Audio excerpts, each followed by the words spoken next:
Hello and welcome সবাইকে আমাদের trip roaming চ্যানেলে। থাম্বনেল দেখে অলরেডি বুঝেই গেছো, আজকের ভিডিওতে তোমাদের ইনফরমেশন দেব রাজগীরের সাইট সিনিং সম্পর্কে। চলো তাহলে শুরু করা যাক আজকের জার্নি।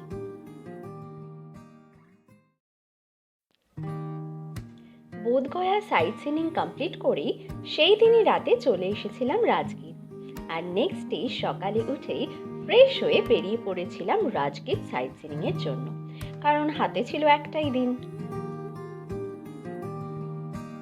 হোটেল থেকে বেরিয়ে মেইন রোডে চলে এলাম। সেখানেই দাঁড়িয়ে ছিল কিছু ঘোড়ার গাড়ি। রাজগীর সাইট সিনিং এ আমরা দেখছিলাম টোটো করে যাওয়া যায় কিনা, কিন্তু না, এই ঘোড়ার গাড়ি করেই তোমাদের ঘুরতে হবে পুরো রাজগীর। অনেকক্ষণ ধরে দাম দর করে দুটো ঘোড়ার গাড়ি ঠিক করা হলো, বিকজ গ্রুপে ছিলাম মোট 7 জন। ঘোড়ার গাড়িতে সারাদিনের সাইট সিনিং এর জন্য খরচা পড়েছিল 700 টাকা। দুটো গাড়ি নিয়েছিলাম, তাই 1400 টাকা। আর আমরা গ্রুপে মেম্বার ছিলাম 7 জন, তাই পার হেড ওই 200 টাকা করে পড়েছিল। গাড়িতে চেপে প্রথমেই চললাম ব্রেকফাস্ট করতে। কোন রোডে অনেক খাবারের দোকান রয়েছে, সেখান থেকে ব্রেকফাস্ট করে নিয়েছিলাম একটা দোকানে। অনেক কিছুই পাওয়া যাচ্ছিল ব্রেকফাস্টে, কিন্তু আমাদের সবার ফেভারিটই ধোসা, তাই সেটাই খেয়ে নিয়েছিলাম। এই ধোসা নিয়েছিল 90 টাকা করে, খুবই ভালো খেতে ছিল। ব্রেকফাস্ট করে শুরু হলো আমাদের সাইট সিনিং এর জার্নি। পাহাড়ে ঘেরা রাজগীর শহর, সুন্দর রাস্তা, চারিদিকে সবুজের হাতছানি, হালকা ঠান্ডা হাওয়া, সব মিলিয়ে এক অদ্ভুত সুন্দর অনুভূতি হচ্ছিল। সত্যি বলছি, তোমাদেরও ভালো লাগবে। আমরা অক্টোবরের এন্ডে গিয়েছিলাম। তখন কলকাতায় গরম থাকলেও রাজগীরের সকাল আর সন্ধ্যের দিকটায় বেশ ঠান্ডার ওয়েদারই ছিল, তাই সারাদিন ঘোড়ার গাড়িতে ঘুরে বেড়াতে তেমন প্রবলেম কিন্তু একেবারে হয়নি। ঘোড়ার গাড়িতে চেপে সুন্দর রাস্তা দিয়ে যেতে যেতেই পৌঁছে গেলাম ফার্স্ট স্পট, শ্রী ব্রাহ্মী কলা মন্দিরে। এই স্পটে এন্ট্রি ফি 40 টাকা পার পার্সন, আর 3 থেকে 10 বছরের বাচ্চাদের জন্য 20 টাকা পার পার্সন। জায়গাটা কিন্তু খুব সুন্দর, চারিদিকে পাহাড় আর মাঝখানে মন্দির। প্রথমেই গেলাম মন্দিরের দিকে। সুন্দর সাদা পাথর দিয়ে তৈরি বিরাট মন্দির। সাদা পাথরে তৈরি বিভিন্ন মূর্তিগুলো মন্দিরের প্রবেশ পথের সৌন্দর্য অনেক গুণ বাড়িয়ে তুলেছিল। সামনেই দেখবে দুটো হাতির মূর্তি রয়েছে। আর মন্দিরের বাইরের ও ভেতরের কারুকার্য কিন্তু অসাধারণ। গৌতম বুদ্ধের বিশাল মূর্তি, তার শান্ত স্নিগ্ধ রূপ, ধ্যানমগ্ন অবস্থা আর সামনে প্রদীপের আলো, এই পরিবেশে মন শান্ত হবে। মন্দিরের ব্যালকনি থেকেও ভিউ অসাধারণ। যেদিকেই তাকাই শুধু পাহাড় আর গাছপালা। এখানে কিছুটা সময় কাটিয়ে ভিডিওগ্রাফি আর ফটোগ্রাফি করে আমরা আবার চড়ে বসলাম ঘোড়ার গাড়িতে। নেক্সট স্পট ছিল রাজগীরের আকর্ষণীয় সাইট সিনিং নেচার সাফারির উদ্দেশ্যে। মন্দির থেকে বেরিয়ে প্রায় 15 মিনিট মতো লেগেছিল এই নেচার সাফারিতে পৌঁছতে। রাজগীরে আসলে তোমরা জু সাফারি বা নেচার সাফারি করতে পারো। এর জন্য অনলাইন টিকিট কাটতে হয়, অফলাইনও টিকিট অ্যাভেলেবেল, কিন্তু সেটা লিমিটেড, আর সেই সকাল 6টা থেকে লাইনে দাঁড়াতে হয়। তো বেটার হয় অনলাইনে রাজগীর নেচার সাফারির ওয়েবসাইট থেকে টিকিট বুক করা। এই টিকিট বুকিং এর ওয়েবসাইট আর সব ইনফরমেশন ডেসক্রিপশন বক্সে দেওয়া রয়েছে, সেখান থেকে তোমরা দেখে নিতে পারো। যেদিন নেচার সাফারি করবে তার ঠিক 3 দিন আগে অনলাইনে টিকিট বুকিং স্টার্ট হয়ে যায়। আমরা যখন গিয়েছিলাম তখন ওয়েবসাইটে কিছু টেকনিক্যাল ইস্যুর জন্য বন্ধ ছিল, তাই সেখানে দেওয়া ফোন নম্বরে ফোন করেছিলাম। সেখানেই বলা হয়েছিল যে ওয়েবসাইটে থাকা মেল আইডিতে পার্সোনাল ডিটেলস আর গ্রুপ মেম্বার সংখ্যা লিখে আর টাইম স্লট চুজ করে সেন্ড করতে। সব কিছু করে মেল সেন্ড করতেই দেখলাম 4 ঘন্টার মধ্যেই টিকিট মেলে দিয়ে দেওয়া হয়েছিল। এক্ষেত্রে তোমাদের বলে রাখি একটা কথা, যে নেচার সাফারির টাইম স্লট 4টে হয়, 10টা থেকে 11টা, 11টা থেকে 12টা, 12টা থেকে 1টা আর 1টা থেকে 2টো। যে টাইম স্লট তোমরা চুজ করবে তার মধ্যেই ঢুকতে হবে। আর সেখানে তুমি বিকেল 4টে পর্যন্ত টাইম স্পেন্ড করতে পারো। আমরা 11টা থেকে 12টা স্লট চুজ করেছিলাম। এন্ট্রি গেটে টিকিট দেখিয়ে আমরা চলে গিয়েছিলাম নেচার সাফারির ভেতরে।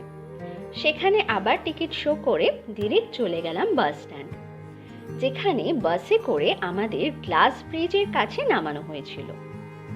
এই বাস সার্ভিস কিন্তু এই 300 টাকার টিকিটের মধ্যেই ইনক্লুডেড। এখানে আরেকটা ইনফরমেশন তোমাদের দিয়ে দিই, এই নেচার সাফারি কিন্তু মানডে বন্ধ থাকে আর কোনো হলিডেতেও ক্লোজ রাখা হয়, তাই দিন বুঝে কিন্তু তোমরা প্ল্যান করবে। নেচার সাফারিতে গ্লাস ব্রিজ আর সাসপেনশন ব্রিজ ভিজিট রয়েছে, যার টিকিট মূল্য 300 টাকা। এই টিকিট কাটলে তোমরা এই দুটো ব্রিজে তো উঠতেই পারবে, আর তার সাথে মিউজিয়াম দেখতে পারবে আর 3D শো অডিটোরিয়ামে বসেও দেখতে পারবে। বাস স্ট্যান্ডে আবার টিকিট চেক করা হয়, তারপর লাইনে দাঁড়াতে হয়। 5 মিনিট পর পরই বাস চলে আসে, তাই বাসের অ্যাভেলেবিলিটি নিয়ে কোনো প্রবলেম হবে না। এক একটি বাসে ওই 24 থেকে 2500 নিয়ে যাওয়া হয়, আর বাসগুলো কিন্তু সবই এসি। এই বাসে করে প্রায় 20 মিনিটের রাস্তা। বাস যেখানে নামায় সেখান থেকে সামনের দিকে এগিয়ে গেলে আবার টিকিট চেকিং হয়, আর তারপরই গ্লাস ব্রিজে যাওয়ার রাস্তার দিকে এগিয়ে যেতে হয়।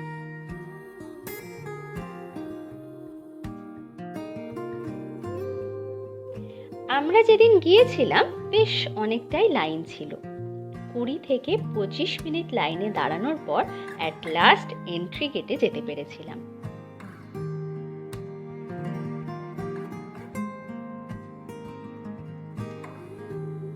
গ্লাস ব্রিজে ওঠার আগে ওখান থেকেই দেওয়া হয় ইউজ অ্যান্ড থ্রো শকস, যেগুলোর জন্য কোনো চার্জেস লাগে না। এখানেও আবার টিকিট দেখিয়ে আলটিমেটলি গ্লাস ব্রিজে উঠলাম। এত অসাধারণ দৃশ্য দেখে মনটা সত্যিই ভরে উঠেছিল। মাঝে মাঝে নিচের দিকে তাকালে একটু ভয়ও লাগছিল, কিন্তু বেশ ভালোও লাগছিল। বেশিক্ষণ গ্লাস ব্রিজে স্টে করতে দেওয়া হয় না, ওই minimum 2 minute. Glass bridge, suspension ব্রিজে ভিজিট করা ছাড়াও বিভিন্ন অ্যাডভেঞ্চারাস অ্যাক্টিভিটি কিন্তু এখানে হয়, লাইক জিপ লাইন, সাইক্লিং, যেগুলো তোমরা করতেই পারো, কিন্তু মনে রাখবে সেটার জন্য আলাদা চার্জেস রয়েছে। গ্লাস ব্রিজ দেখে 5 থেকে 7 মিনিট হেঁটেই পৌঁছে গেলাম সাসপেনশন ব্রিজে, যেটা বহু পুরনো। এই সাসপেনশন ব্রিজে চড়া একটা আলাদাই অ্যাডভেঞ্চার। এখানে তোমাদের জন্য একটা অ্যাডভাইস রইল, অবশ্যই জল ক্যারি করবে, আদারওয়াইজ বটলও রাখতে পারো। এখানে পিউরিফায়ার আছে, ঠান্ডা বা নর্মাল ওয়াটার সহজেই পেয়ে যাবে, কোনো রকম প্রবলেম হবে না।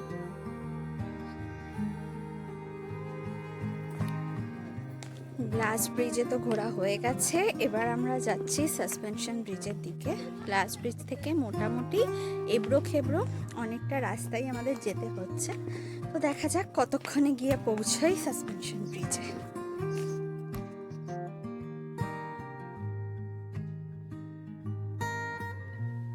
এই সাসপেনশন ব্রিজে চড়ে মনে হচ্ছিল এই হয়তো পড়ে যাব, কিন্তু মজাও হয়েছিল বেশ। আমরা বন্ধুরা তো একজন আরেকজনের লেগ পুল করছিলাম যে কে কেমন ভাবে হাঁটছিল এই সাসপেনশন ব্রিজে।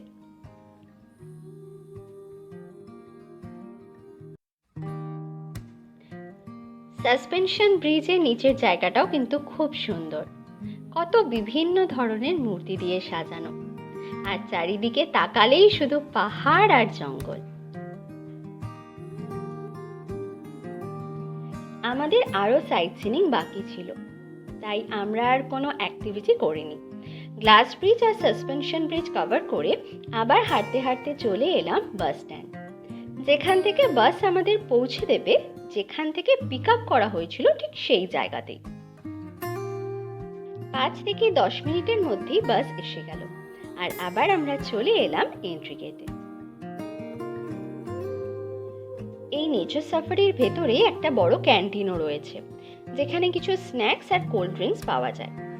আমরা এখান থেকে একটা কোল্ড ড্রিঙ্কস কিনে নিয়ে বেরিয়ে পড়লাম নেক্সট স্পট ভিজিটের জন্য। মিউজিয়াম আর 3D শো আর দেখা হয়নি, বিকজ আমাদের হাতে টাইম খুবই অল্প ছিল।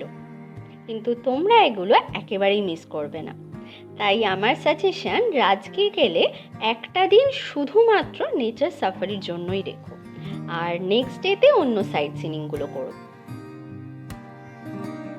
রাজগীরের অন্য সাইট সিনিংয়ের ডিটেলস নিয়ে আমরা আবার আসবো নেক্সট ব্লগে। আজকের ভিডিও যদি ভালো লাগে তাহলে লাইক করো, কমেন্ট করো, শেয়ার করো, আর আমাদের চ্যানেল ট্রিপ রোমিংকে সাবস্ক্রাইব করতে একেবারে ভুলো না। তাহলে চলো, আজকের জন্য এটুকুই। দেখা হচ্ছে তোমাদের সাথে আবার নেক্সট ব্লগে।